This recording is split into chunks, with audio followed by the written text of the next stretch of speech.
All right, so the New York Giants are staying with Daniel Jones as their quarterback. And again, Daniel Jones, really nice kid. A guy that's like, you look at Daniel Jones and, Daniel Jones is, can be reliable in terms of just his work ethic and leadership. But you look at Daniel Jones and from an arm velocity perspective, he does not have a big arm.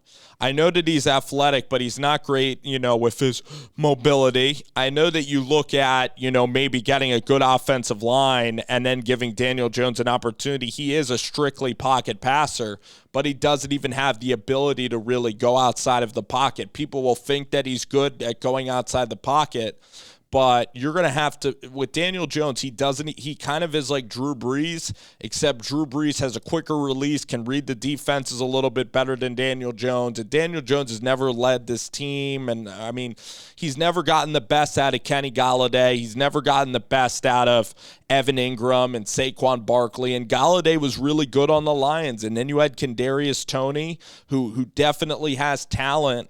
And I guess you can argue that Garrett wasn't able to put it together at all. But Daniel Jones, he can't really push the football down the field, He's not great at feeling out pressure.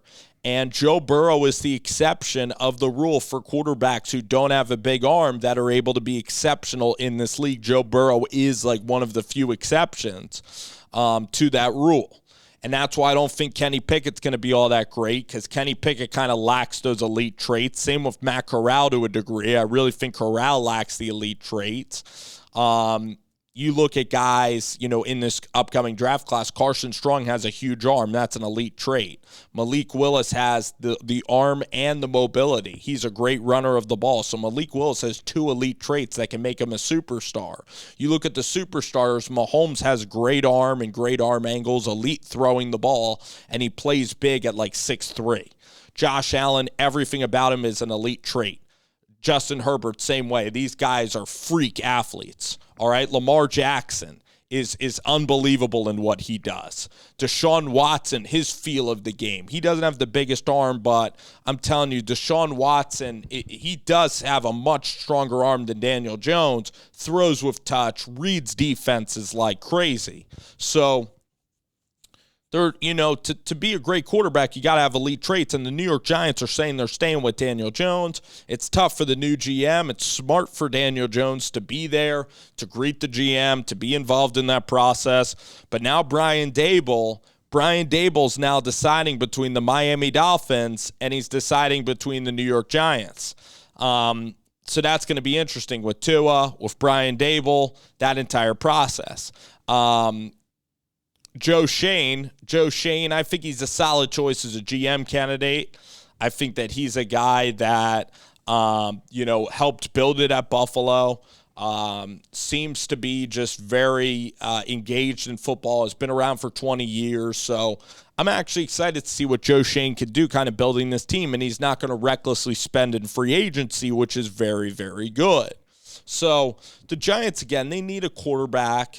That's the first, it's not the first order of operation, but if you're ever going to be very, very good, you got to eventually get a quarterback.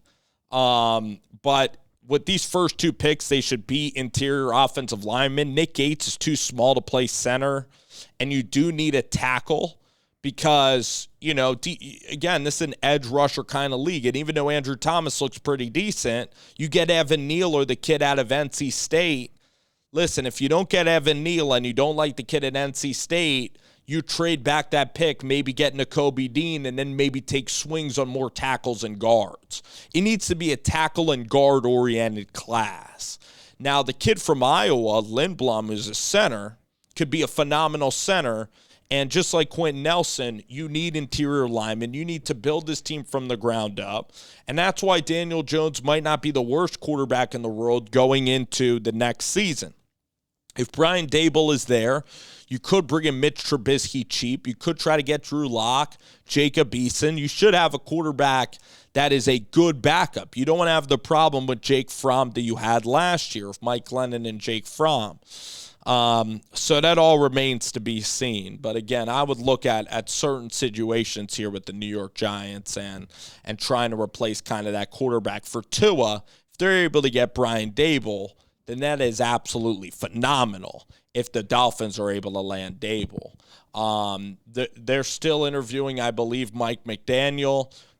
So the Dolphins, it's going to be a very interesting search. But now with Dable being delayed until next week potentially for the Dolphins, the Giants have a chance to land Dable. Brian Flores interviewed today. So pretty wild stuff happening in New York. It's going to be a hectic search. Dan Quinn's out of the search. So it's pretty much between Dable and Flores right now. And the odds are probably leaning towards Brian Dable because he worked with Joe Schoen. I would say that Dable has the odds-on choice, is the heavy favorite for the job, and Flores is kind of in that second position. If they go with Lou Rigmu, that would be an out-of-the-box kind of a hire like Joe Judge was. If they go with Frazier, who didn't have a great run during Minnesota but is an older candidate, it would also be a surprise as well. Alrighty, guys. Thanks for watching.